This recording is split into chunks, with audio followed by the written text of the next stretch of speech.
নমস্কার বন্ধুরা, কেমন আছেন? ভালো আছেন আশা করি সবাই। আর আমি আবার আপনাদের মধ্যে ফিরে এসেছি, এস যশ। আর আপনাদের জন্য নিয়ে এসেছি ইংরেজির কিছু ছোট ছোট কথা। তাহলে আরম্ভ করি আমাদের সেই ছোটোবেলার কিছু ইংরেজি গ্রামার। ইংরেজিতে আমরা সবাই জানি যে ABCDEFGHIJK থেকে ধরে একদম জেড অবধি আমাদের মোট 26টা অ্যালফাবেট আছে।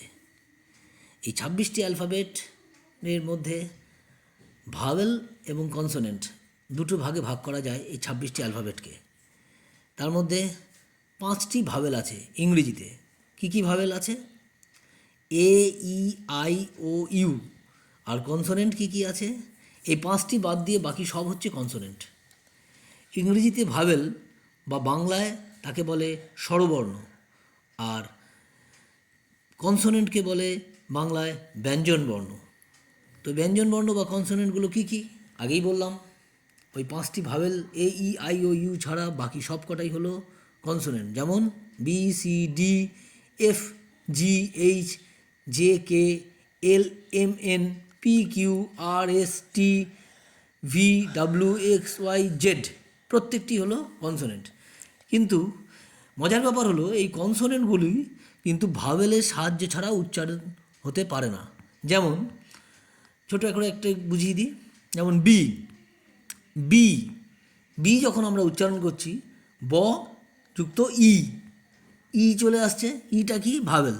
সেরকমভাবেই প্রত্যেকটি কনসোনেন্ট বাই ডিফল্ট ভাওয়েল ছাড়া উচ্চারণ হতে পারে না।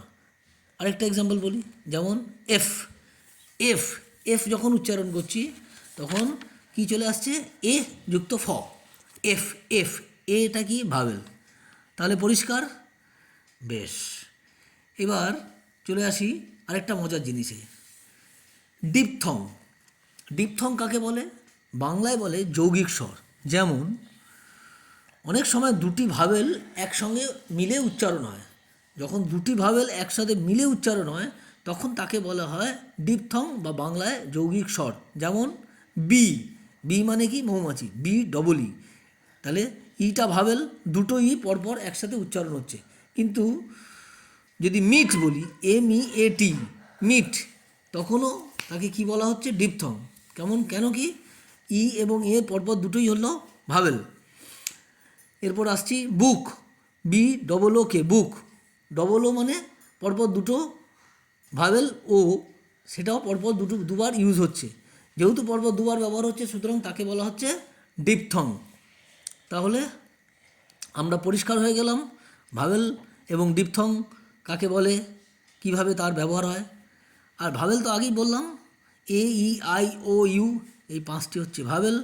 যেমন বল, অল, কল, ফল, হল, টল, TALL টল, HALL হল, FALL ফল, ALL অল, এই সবগুলি হচ্ছে ভাওয়েলের এক একটি এক্সাম্পল।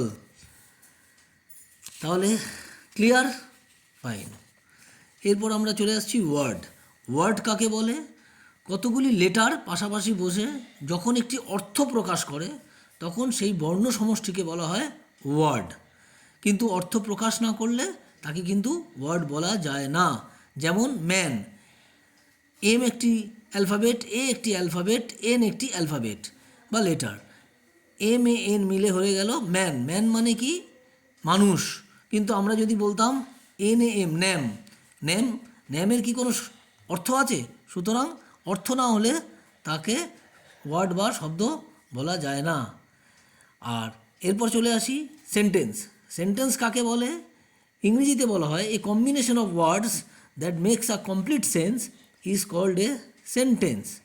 তার মানে পরিপূর্ণ অর্থ প্রকাশ করে এমন কয়েকটি শব্দের সমষ্টিকে বাক্য বলে। যেমন the bird is flying in the sky, পাখিটি আকাশে উড়ছে, তাহলে এটি বাক্য। কারণ কেন?